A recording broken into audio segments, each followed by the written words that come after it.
আজকে আমি নিয়ে এসেছি গণেশ চতুর্থীর মোদকের রেসিপি।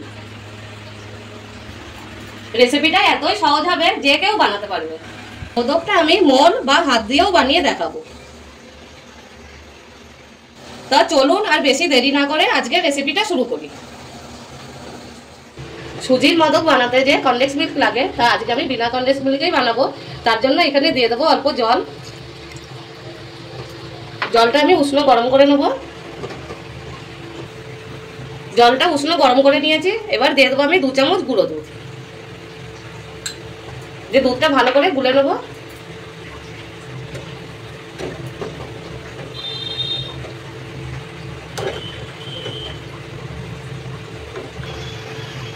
দুধ গুলে নিয়েছি। এবার আমি এই দুধটাকে ফুটতে দেবো। দুধ ফুটে গিয়েছে।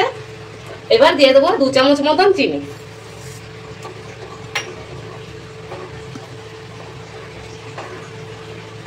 দিয়ে এটাকে নেড়ে চেড়ে আমি দুধটাকে একদম ঘন করে নেবো।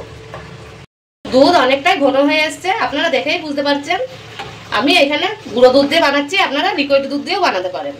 সেই ক্ষেত্রে সময়টা একটু বেশি লাগবে। আর গুঁড়ো দুধ দিয়ে বানালে কি সময়টা কম লাগবে, তাড়াতাড়ি ঘন হয়ে যাবে। এবার যতক্ষণ এখানে দুধটা ফুটছে ততক্ষণ আমি এখানে আমন্ড বাদাম আর কাজু বাদামটা মিক্সিতে গুঁড়ো করে নেবো। এখানে নিয়ে নিয়েছি আমি 7টা মতন আমন্ড বাদাম আর 7টা কাজু বাদাম। এবার মিক্সিতে গুঁড়ো করে নেবো। একভাবে আমি মিক্সিটা চালাবো না, অন অফ করে চালাবো। এখন গুঁড়ো হয়ে গেছে। আর একভাবে যদি চালানো হতো তাহলে বাদাম দিয়ে তেল বেরিয়ে যেত। আর গুঁড়োটা দেখুন একদমই ঝরঝরে আছে। দুধের মিশ্রণটা তৈরি হয়ে গেছে আর এরকমই ঘন করে নিতে হবে। এবার আমি এটা নামিয়ে এক সাইডে রেখে দেবো। আর বসিয়ে নিলাম আমি একটা প্যানে দিয়ে দেবো 1 চামচ মতন ঘি। এটা গরম হয়ে গেছে। এবার দিয়ে দেবো 1 বাটি সুজি। দিয়ে সুজিটাকে ভেজে নেবো।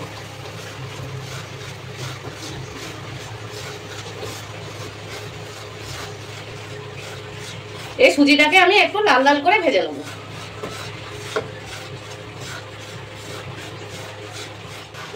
সুজি এরকমই লাল করে ভাজতে হবে। সুজি ভাজা হয়ে গেছে। এবার দিয়ে দেবো ডেসিকেটেড কোকোনাট বা শুকনো নারকেলের গুঁড়ো। দিয়ে এটাও মিশিয়ে নেব।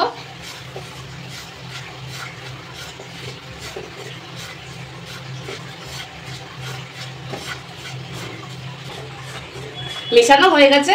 এবার দিয়ে দেবো অল্প দুধ। এই হাফ বাটিরও অল্প কম আছে দুধটা। দিয়ে মিশিয়ে নেবো ভালো করে।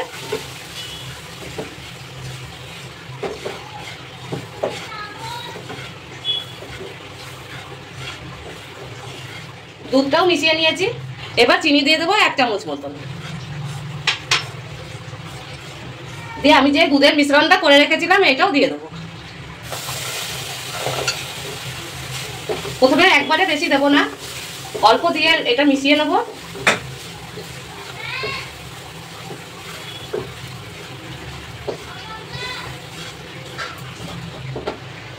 এটাও মিশানো হয়ে গেছে। এবার এই বাকি যে দুধের মিশ্রণটা আছে এটা পুরোটাই আমি ঢেলে দেবো। দিয়ে এবার মিশিয়ে নেবো ভালো করে।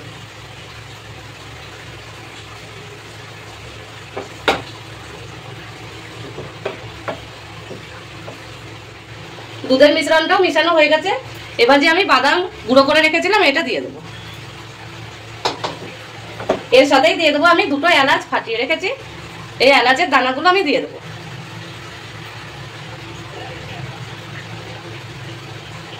দিয়ে এবার মিশিয়ে নেবো।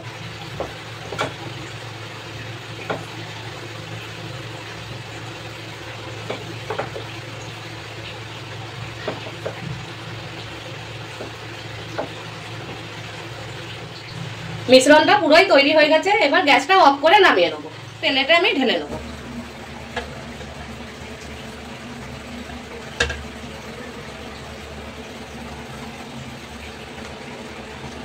এবার এই মিশ্রণটাকে আমি অল্প ঠান্ডা করে নেবো।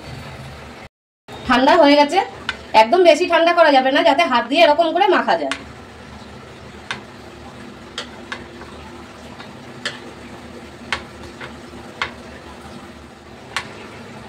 এরকম একটু চেপে চেপে মেখে নিতে হবে।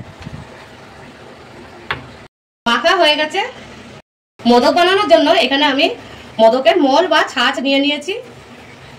এটা আপনারা মুদিখানা দোকানে কিংবা অনলাইনে পেয়ে যাবেন। এবার এটাই আমি ঘি ব্রাশ করে নেব। হাত দিয়েই আমি ঘিটা মাখিয়ে নেব। ভালো করে চারিপাশে মাখাতে হবে।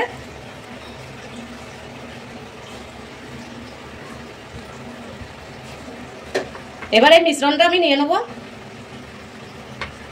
এরকম হাতে মুঠ করে নিতে হবে, দিয়ে এখানে এরকম আমি বসিয়ে দেবো, দিয়ে এটা চেপে দেবো।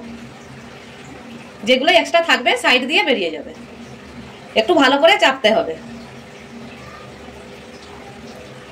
এখান দিয়েও আমি বের করে নেব, দিয়ে আবারও একটু চেপে দেবো, দিয়ে এটাকে খুলে নেব। দেখুন কতটা ভালোভাবেই হয়ে গেছে। দিয়ে এরকম করে বের করে নেব। কত সুন্দর লাগছে না দেখতে।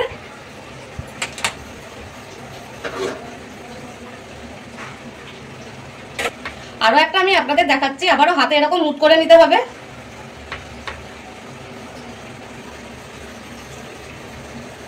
দিয়ে এই মোলের মধ্যে দিয়ে দেবো, দিয়ে এটা এরকম চেপে বন্ধ করে নেব। দিয়ে সাইডে যে এক্সট্রা গুলো আছে এগুলো বের করে নেব, দিয়ে আবারও আমি চেপে দেবো, দিয়ে এটা খুলে নেব। দেখুন কত ভালোভাবে হয়ে গেল।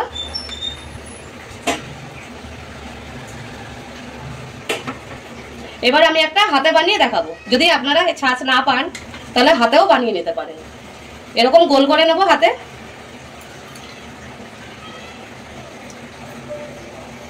দিয়ে এটা এরকম এই নিচের দিকটা এরকম হাত দিয়ে এরকম চ্যাপটা করে নেব, দিয়ে ওপর দিকটা এরকম ছুচলো করে নিতে হবে।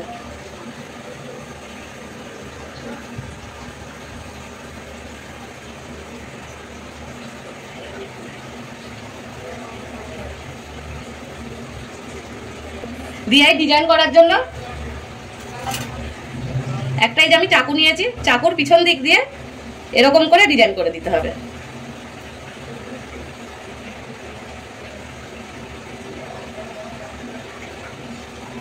অনেক সময় তো ছাঁচ পাওয়া যায় না, এরকম করে হাতে বানিয়েও আপনারা গণেশ ঠাকুরকে পুজো দিতে পারেন।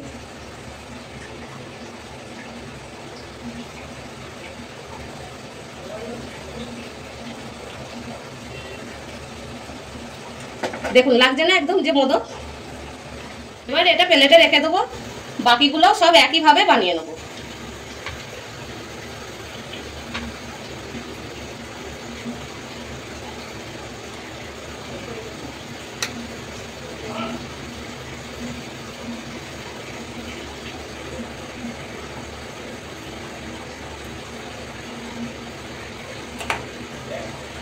আজকের রেসিপি আপনাদের কিরকম লাগলো আমাকে একটা কমেন্ট করে জানাবেন।